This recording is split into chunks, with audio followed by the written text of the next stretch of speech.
Pengertian dari infrastruktur teknologi informasi. IT infrastruktur ataupun infrastruktur teknologi merupakan sebuah layanan pada teknologi yang menyediakan platform buat mendukung kinerja asal suatu ataupun organisasi. Infrastruktur teknologi informasi mempunyai sejumlah layanan yang mampu dirasakan oleh pengguna. Yang pertama adalah layanan peranti lunak perangkat lunak. Yang kedua ada layanan telekomunikasi yang berisikan data, suara, juga konektivitas dari video. Yang ketiga ada layanan buat menganalisis data perusahaan sekaligus cara pengelolaannya. Yang keempat ada layanan buat manajemen IT yang bekerja dengan cara merencanakan sekaligus membuatkan programmen infrastruktur. Yang kelima ada layanan pengembangan infrastruktur teknologi ISU. Kemudian ada layanan kebijakan standar teknologi ISU. Dan yang terakhir layanan platform komputasi yang menyediakan layanan berhubungan dengan karyawan serta pelanggan. Dan dalam infrastruktur teknologi ISU ini terdapat beberapa komponen-komponen utama yang harus diketahui. Contohnya seperti platform sistem ISU, kemudian ada platform internet, ada platform peranti perangkat lunak komputer, kemudian ada platform peranti keras komputer, platform jaringan telekomunikasi, konsultasi integrasi sistem, dan yang terakhir manajemen serta penyimpanan data. Sesuai dengan area kerjanya, infrastruktur teknologi informasi sendiri terdiri menjadi 3 bagian. Yang pertama ada local area network yang menghubungkan beberapa komputer pada suatu jaringan, dan umumnya layanan ini tak jarang digunakan pada perusahaan-perusahaan maupun pada kantor. Yang kedua namanya Metropolitan Area Network, adalah teknologi informasi yang menghubungkan jaringan antara kantor akan tetapi masih pada kota yang sama. Dan yang terakhir Wide Area Network, merupakan jaringan dalam sistem komputasi yang jeda jaringannya mampu antar negara ataupun benua. Kemudian infrastruktur teknologi informasi juga mempunyai manfaat berasal dari penggunaan infrastruktur teknologi informasi tersebut. Yang pertama, memudahkan masyarakat dalam mendapatkan isu terutama pada bidang pendidikan, kesehatan, usaha, dan juga sebagainya. Yang kedua, membuka peluang baru dalam global bisnis. Kemudian memudahkan dalam memasarkan produk barang dagangan yang dijual pada publik. Kemudian mengurangi porto pemasaran sebab sudah bisa pribadi diupdate secara online. Kemudian mempermudah masyarakat mendapatkan informasi mengenai rumah sakit daerah mereka untuk berobat. Dan yang terakhir semakin memudahkan siswa juga guru dalam proses belajar dan mengajar. Berikutnya penjelasan yang kedua mengenai definisi dari infrastruktur teknologi informasi. Infrastruktur teknologi informasi adalah sumber daya teknologi bersama yang menyediakan platform untuk aplikasi sistem informasi perusahaan yang terperinci. Infrastruktur teknologi informasi terdiri dari fasilitas-fasilitas fisik, jasa-jasa, dan juga manajemen yang mendukung seluruh sumber daya komputasi dalam suatu organisasi. Infrastruktur teknologi informasi meliputi investasi dalam peranti keras, peranti lunak, dan layanan seperti konsultasi, adapun pendidikan dan juga pelatihan yang tersebar di seluruh perusahaan ataupun tersebar di seluruh unit bisnis dalam perusahaan. Dapat dijabarkan yang pertama dengan infrastruktur teknologi informasi menggunakan platform komputasi untuk menyediakan layanan komputasi yang berhubungan dengan karyawan, pelanggan, dan juga pemasok dalam lingkungan digital yang konsisten yang meliputi mainframe besar, komputer, laptop, serta internet. Kemudian infrastruktur teknologi informasi menggunakan layanan telekomunikasi yang menyediakan data, suara, dan konektivitas video kepada karyawan, pelanggan, dan juga pemasok. Yang ketiga, layanan peraturan data yang digunakan oleh infrastruktur teknologi informasi gunanya untuk menyimpan dan mengelola data perusahaan serta menyediakan kemampuan untuk menganalisis data-data. Layanan peraturan dari data yang menyimpan dan juga menyediakan kemampuan untuk keseluruhan kemampuan seperti sistem perencanaan sumber daya perusahaan, manajemen hubungan pelanggan, rantai pemasok, dan sebagainya. Yang kelima, manajemen fasilitas fisik yang mengembangkan dan mengelola instalasi fisik yang dibutuhkan untuk layanan komputasi, telekomunikasi, dan juga manajemen data. Yang keenam, layanan manajemen teknologi informasi yang merencanakan dan mengembangkan infrastruktur berkoordinasi dengan unit bisnis untuk berbagai layanan teknologi informasi, mengelola akuntansinya untuk pengeluaran teknologi informasi, dan menyediakan program layanan proyek. Yang ketujuh, menggunakan layanan standar teknologi informasi untuk memberikan kebijakan yang menentukan teknologi informasi mana yang akan digunakan, untuk kapan, dan bagaimana menggunakannya kepada perusahaan dan juga unit-unit bisnis tertentu. Yang kedelapan, layanan pendidikan teknologi informasi yang menyediakan sistem pelatihan untuk karyawan dan melatih manajer dalam merencanakan dan mengelola investasi teknologi informasi. Yang terakhir, layanan pelatihan dan pengembangan teknologi informasi yang menyediakan perusahaan dengan penelitian mengenai proyek-proyek teknologi informasi yang berpotensi dan investasi yang dapat membantu perusahaan mendiferensiasikan diri di pasar tersebut. Lanjut, pergerak teknologi evolusi infrastruktur.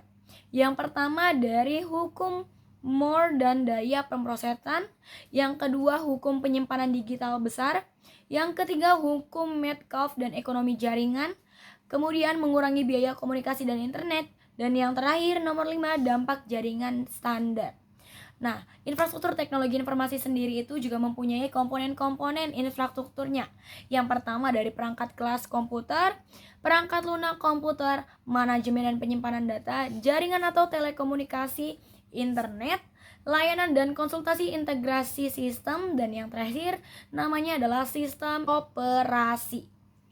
Pembahasan berikutnya mengenai sejarah dari infrastruktur teknologi informasi. Nah, sejarah yang pertama dimulai pada tahun 1822. Perkembangan teknologi diawali dengan penemuan seorang ahli matematika asal Inggris bernama Charles Babbage yang menciptakan suatu alat untuk menghitung tenaga uap.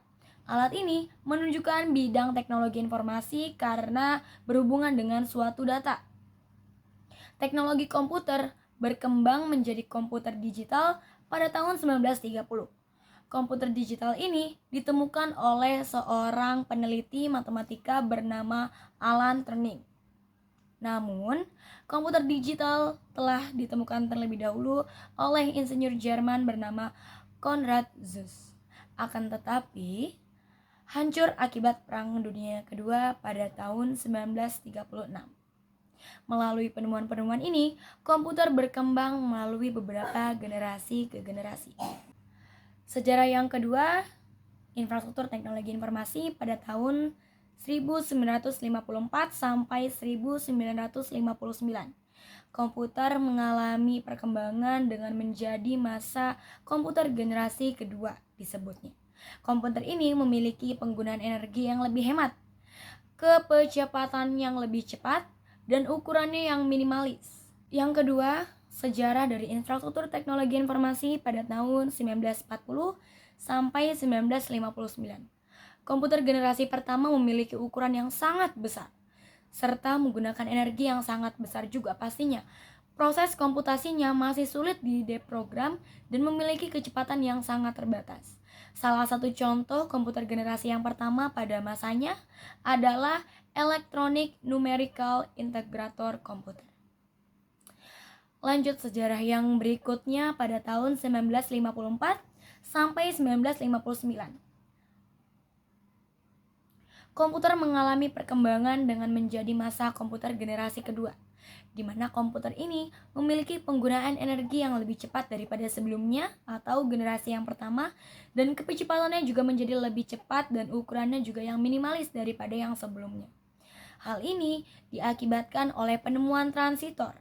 Transistor ini membuat perubahan yang signifikan dengan mengganti penggunaan tub vakum sehingga ukuran alat elektronik menjadi relatif lebih kecil. Contohnya adalah mesin komputer yang memanfaatkan teknologi ini antara lain IBM serta LARC. Namun, komputer ini sayangnya masih terlalu mahal untuk penggunaan publik, seperti bisnis contohnya. Pada tahun 1960, komputer ini berhasil dikembangkan untuk penggunaan publik seperti bidang bisnis, pemerintahan, dan lain-lain. Berikutnya, sejarah yang selanjutnya mengenai pada tahun 1965 sampai 1970, komputer generasi ketiga muncul dan ditandai dengan adanya penggunaan IC atau biasa disebut dengan Integrated Circuit yang biasa disebut dengan chip. Chip ini membuat sistem operasi komputer dapat menjalankan berbagai program secara bersamaan atau multiprocessing dan multiprogramming. Komputer pada zaman ini menjadi lebih cepat dan juga lebih hemat pastinya. Kemudian pada tahun 1971 sampai sekarang, komputer generasi keempat muncul dengan perkembangan mikroprosesor yang dapat dijalankan di berbagai perangkat elektronik. Mikroprosesor ini tidak terkunci untuk suatu tugas spesifik saja. Ia dapat digunakan untuk berbagai macam kebutuhan, dan pada generasi ini, komputer mulai dikenal sebagai PC atau personal computer yang dapat digunakan untuk kebutuhan rumahan atau sederhana lainnya. Komputer juga dilengkapi dengan berbagai macam perangkat lunak. Contohnya, seperti komputer pada zaman ini menggunakan chip yang terdiri atas ribuan IC, dan chip ini pun masih berkembang lagi hingga mampu membuat ratusan ribu transistor. Dan itulah kurang lebih berbagai macam sejarah-sejarah yang dilewati infrastruktur teknologi informasi dari tahun ke tahun, dari generasi ke generasi, yang membuat infrastruktur teknologi informasi semakin berkembang setiap tahunnya karena kebutuhan manusia juga yang semakin bertambah besar. Kemudian lanjut ke pembahasan yang terakhir mengenai pentingnya infrastruktur dalam teknologi informasi. Pentingnya infrastruktur teknologi informasi. Infrastruktur dalam teknologi informasi atau TI memiliki peran yang sangat penting dalam mendukung operasi, pertumbuhan, dan juga keberhasilan berbagai organisasi dan juga bisnis pastinya. Dan ini adalah beberapa alasan menurut saya mengapa infrastruktur teknologi ini tuh sangat penting dan mereka sangat berkaitan. Yang pertama, mendukung operasional sehari-hari. Jadi infrastruktur teknologi informasi itu mencakup perangkat keras atau hardware dan juga perangkat lunak atau software yang diperlukan untuk menjalankan berbagai macam sistem dan juga aplikasi yang digunakan oleh organisasi. Dan tanpa disadari dan tanpa adanya infrastruktur teknologi informasi yang tepat, pastinya operasional sehari-hari seperti pengolahan data dan juga komunikasi dan manajemen akan terhambat, dan itu sudah dipastikan. Apalagi dengan perkembangan zaman yang semakin maju, jika infrastruktur informasi di sini tidak tepat, pastinya akan sangat menghambat kinerja manusia itu sendiri, baik dalam organisasi maupun dalam bisnis. Kemudian yang kedua, memungkinkan konektivitas dan kolaborasi. Jadi, karena adanya infrastruktur teknologi informasi atau teknologi informasi pada infrastruktur menciptakan lingkungan di mana orang dapat terhubung dan berkolaborasi secara efisien. Sudah banyak dilakukan dari negara ke negara karena adanya teknologi informasi seperti ini. Dan jaringan komputer, server, dan juga perangkat komunikasi memungkinkan orang untuk berbagai ataupun berbagi informasi, bekerja sama, dan berkomunikasi dengan lancar. Contohnya dengan hal yang mudah, dengan dua negara yang berbeda bisa berkomunikasi, melakukan bisnis mungkin, ataupun belajar dari negara yang berbeda tapi tetap berjalannya informasi seperti itu. Dan yang ketiga, mengenai keamanan data. Jadi, infrastruktur teknologi informasi juga mencakup langkah-langkah keamanan dan juga proteksi dari data. Kenapa? Karena hal ini sangat penting untuk melindungi data yang sensitif dan informasi penting dari ancaman seperti peretasan atau hacking, malware, atau kehilangan data. Karena seiring berkembangnya zaman, seiring berkembang pesatnya ilmu pengetahuan teknologi, Semakin banyak sekali macam-macam hacking ataupun hacker yang melakukan pemalsuan data dan segala macamnya. Namun dengan berkembangnya infrastruktur teknologi informasi, pastinya juga peningkatan keamanan dari data-datanya dan semakin meningkat juga, agar terhindar dari hal-hal yang tidak diinginkan, contohnya seperti peretasan ataupun hacking tersebut. Kemudian yang keempat, skalabilitas. Jadi skalabilitas pada infrastruktur teknologi ini itu harus dirancang agar dapat mengakomodasi pertumbuhan bisnis dan kebutuhan yang berkembang. Dengan infrastruktur yang skalabel, organisasi dapat dengan mudah menambah kapasitas atau sumber daya sesuai dengan permintaan. Jadi yang dimaksud di sana adalah dalam sebuah organisasi pastinya dibutuhkan teknologi informasi yang dirancang dengan kreativitas ataupun akomodasi pertumbuhan bisnis dan kebutuhan yang berkembang. Jadi sesuai dengan mengikuti tren pada zaman sekarang agar menyesuaikan ataupun dapat menambah kapasitas atau sumber daya sesuai dengan permintaan dari perusahaan ataupun organisasi ataupun bisnis tersebut.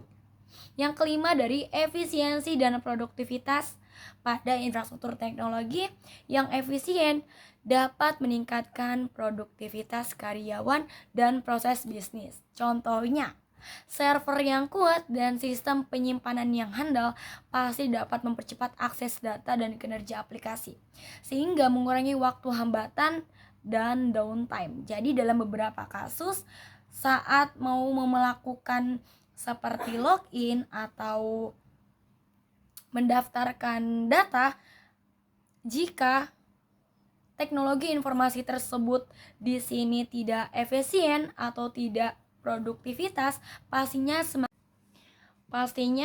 membuat menjadi terhambat. Namun dengan sesuai perkembangan zaman, sedari awal yang sudah saya bicarakan bahwa efisiensi pada produktivitas infrastruktur teknologi dapat meningkatkan produktivitas karyawan dan proses bisnis tersebut, sehingga kinerja aplikasi yang tidak terhambat atau tidak ada namanya downtime. Jadi mempercepat akses, bisa dikatakan seperti itu.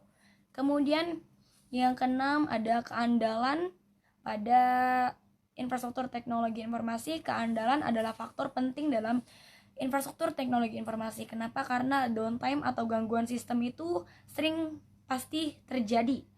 Namun gangguan sistem dapat berdampak negatif, ya kan, seperti yang tadi udah aku bilang.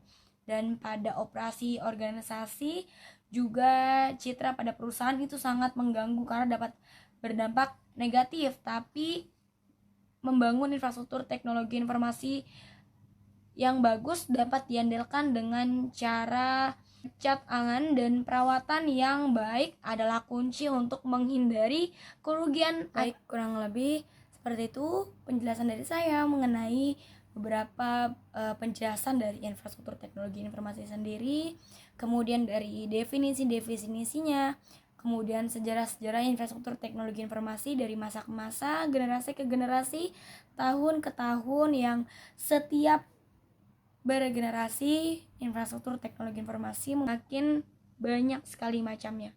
Kemudian yang terakhir mengenai pentingnya dan seberapa pentingkah infrastruktur teknologi pada teknologi informasi menurut saya, seperti itu.